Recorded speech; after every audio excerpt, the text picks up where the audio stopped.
Kak, Kak Fajar, bangun. Terdengar suara yang tak asing memanggil berulang-ulang seakan-akan berusaha menarik Fajar dari ketidaksadarannya. Suaranya terdengar begitu jauh sekali.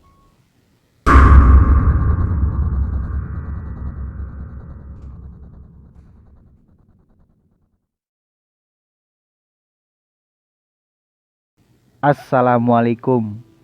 Balik lagi sama gue, Saragil. Pada kesempatan ini, gue mau lanjutin cerita yang kemarin nih, yaitu yang berjudul Tumbal Leak. Yang dimana pada episode bagian 2 itu bertemu nenek tua. Fajar bertemu nenek tua itu di kebun pisang. Fajar kala itu sedikit terkejut atas kehadiran nenek itu. Dan ketika Fajar kembali membalikan badan, tiba-tiba Fajar ditampakkan nenek berwajah keriput itu. Kamu lihat apa? Teriak seorang nenek berwajah keriput di depan wajah Fajar. Nah, gimana kelanjutan dari cerita ini? Oke, tonton terus videonya. Sebelum lanjut ke ceritanya, bagi kalian yang baru bergabung ke channel ini dan yang belum subscribe, ayo subscribe sekarang ke channel ini agar kalian tidak ketinggalan cerita horor terbarunya dari gue. Oke, nggak usah pakai lama-lama. Kita langsung saja mulai ke ceritanya. Udah siap? Inilah ceritanya. Kak, Kak Fajar, bangun. Terdengar suara yang tak asing memanggil berulang-ulang, seakan berusaha menarik Fajar dari ketidaksadarannya. Suaranya terdengar begitu jauh, sangat jauh. Perlahan Fajar membuka mata, samar-samar wajah Sahida tergambar. Tidak lama kemudian, wajah istrinya terlihat semakin jelas. Tapi dia hanya bisa diam. Perasaan bingung menyerang. Kenapa banyak warga di tempat itu? Kenapa bajunya tanggal dan sekujur tubuhnya dirasa pegal? Fajar, lebih baik kamu segera pulang. Warga semakin ramai karena penasaran apa yang menimpamu.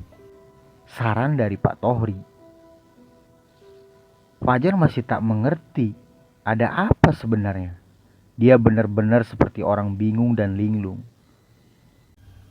Fajar, Suara Pak Tohri agak keras diiringi tepukan di bahunya. Sontak, tubuh Fajar sedikit terangkat karena terkejut, lalu menghadapkan wajah ke arah Pak Tohri. ini kenapa Pak? Pak, Tanya Fajar kebingungan. nanti kita bicarakan di rumahmu. Yang penting pulang saja dulu. Fajar pun menarik napas dalam dan segera berusaha bangkit. Dia masih tidak mengerti apa yang sebenarnya terjadi. Fajar memasang peci hitam yang tadinya tergeletak di atas tanah. Warnanya tampak menyatu dengan debu. Sekilas kejadian semalam melintas dalam benaknya. Dia merasa seperti melakukan sesuatu semalam. Dia sedikit yakin ada rasa yang aneh pada bagian sensitifnya. Apa aku melakukannya? Tapi dengan siapa? Siapa perempuan maghrib kemarin? Atau dia si... tidak mungkin. Fajar menggerutu dalam hati. Sambil berjalan pulang, dia berusaha mengingat kejadian yang dia alami. Semalam ada perempuan. Iya, perempuan itu di sumur sana. Ucap Fajar tiba-tiba pada Sahida saat perjalanan pulang. Perempuan. Maksud kakak, Dahi Syahidah sedikit mengernyit. Dia tidak mengerti apa yang Fajar bicarakan pada saat itu. Iya perempuan, dia mandi di sumur tua itu. Dari maghrib sampai isya. Fajar berusaha menjelaskan semuanya sampai ketika tiba-tiba seorang nenek berwajah keriput itu mengagetkannya persis di depan wajahnya. Tapi kak, mana ada nenek-nenek tinggal di sini seperti ciri-ciri yang kakak ceritakan. Entahlah dek, Setiba di rumah, tangan lembut Syahidah memeluk suaminya dari belakang. Lalu satu persatu kancing bajunya dibuka perlahan. Mungkin saking rindunya Syahidah ini. Semalam dia pasti sangat khawatir karena Fajar tidak pulang. Sini kak, bajunya saya cuci. Ucap Syahidah. nggih, Ih kak, itu. Nada bicara Syahidah sedikit aneh. itu apa? Fajar membalikkan badan menghadap istrinya yang menunjukkan ekspresi aneh. Punggung kakak banyak bekas luka gores. Kayak luka cakar loh. Jelas ucap Syahidah. Fajar segera menuju cermin yang terpasang di dekat pintu. Astagfirullah, apa-apaan ini? Seketika ada rasa perih terasa sesaat setelah Fajar menyadari ada luka gores memanjang di punggungnya. Kakak mandi dulu dah. Ntar saya obatin. Dek, apa iya ya saya melakukan itu? Melakukan apa? Maksud Kak Fajar bekas luka itu. Syahidah balik bertanya di situ. Iya, kayaknya saya lakukan itu. Itu apaan? Fajar pun memberikan suatu simbol dengan tangannya. Kak Fajar nggak berniat macam-macam di belakang kan? Wajah Syahidah tiba-tiba berubah jadi asam. Ndaklah dek, Terlihat Syahidah mengembuskan napas panjang.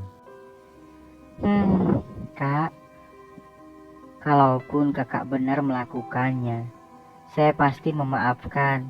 Karena saat itu Kak Fajar dalam kondisi tidak sadar. tapi ini dengan nenek-nenek dek. Oh, terus? Maunya sama yang muda gitu? Di situ nada bicara Syahidah seketika meninggi. Hehehe, bukan begitu. Bukan begitu apa? Hah? Kalau Kak Fajar macem-macem, tak potong. Ekspresi wajah Syahidah sedikit membuat Fajar ciut. Jari telunjuk dan jari tengahnya membentuk sebuah gunting. Hehehe, ampun.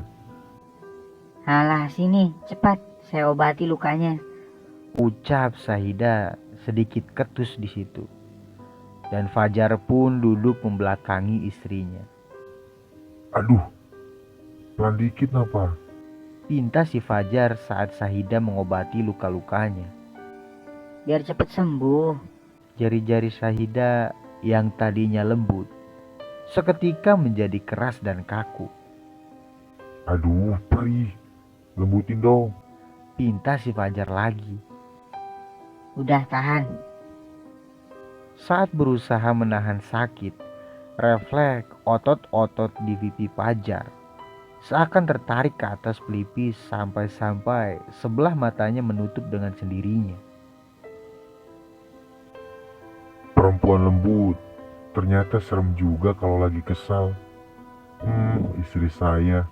Ternyata kucing yang pandai menyimpan kukunya. Dalam hatinya Fajar membatin. Maaf ya dek, saya benar-benar gak sadar. Saya cuma ingat wajah si nenek tiba-tiba aja muncul gitu di depan muka kakak. Dan habis itu gak ingat betul kejadiannya kayak apa. Iya, sudah. Saya mau ke rumah Pak Umar dulu, ambil askaf. Oh ya, sekalian nitip belikan cemilan ya di warung sebelah. Fujimi kek atau apa gitu. Sehari berselang setelah kejadian itu, Fajar kembali berjualan di pasar. Tiba-tiba, pasar gempar untuk kesekian kalinya. Bu Desa, istri Nyoman Ari, ditemukan terkelungkup di dasar sumur kering, persis di belakang rumahnya. Karena penasaran akibat riuhnya warga yang berlarian ke tempat kejadian itu, dia pun turut mendatangi rumah Nyoman Ari. Suasana tempat kejadian begitu penuh sesak. Kata para tetangga, sedari pagi tadi Bu Desa memang tidak pernah terlihat keluar rumah.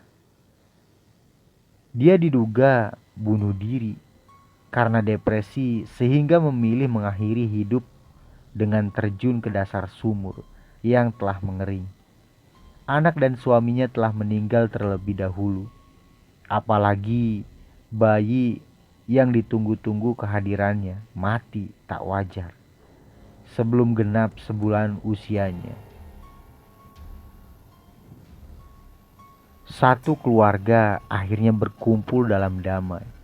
Begitu bunyi pesan yang tertulis pada permukaan lantai belakang rumah yang tampak bersemen kasar.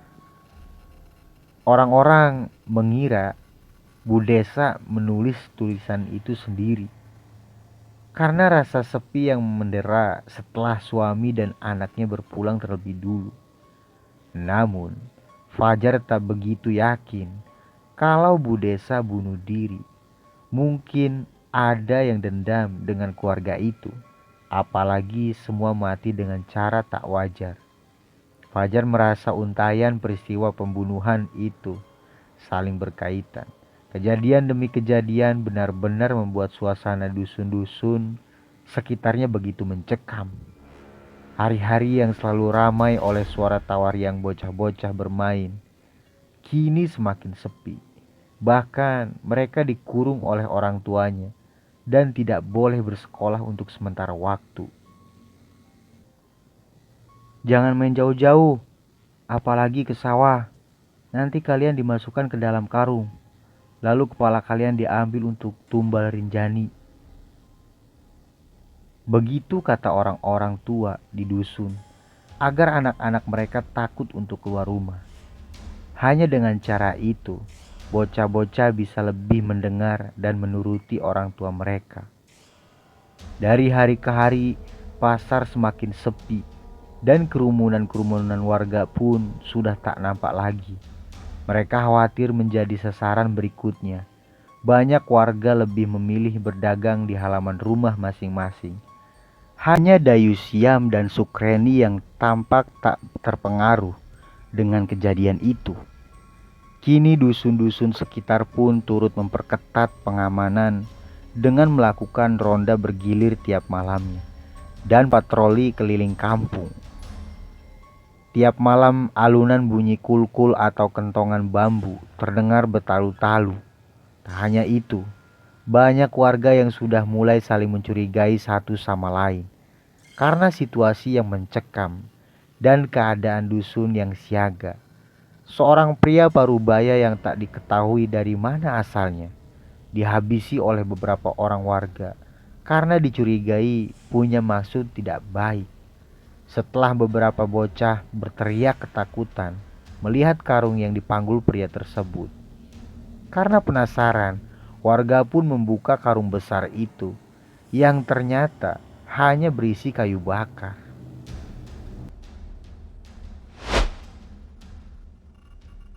Oke teman-teman, gimana tadi ceritanya? Tulis di kolom komentar. Sebelum berpamitan, gue ingetin lagi nih, bagi kalian yang baru bergabung atau yang belum subscribe, ayolah subscribe ke channel ini agar kalian tidak ketinggalan cerita horor selanjutnya. Nyalakan juga lonceng notifikasi channel ini. Oke, terima kasih. Salam horor, gue Saragil.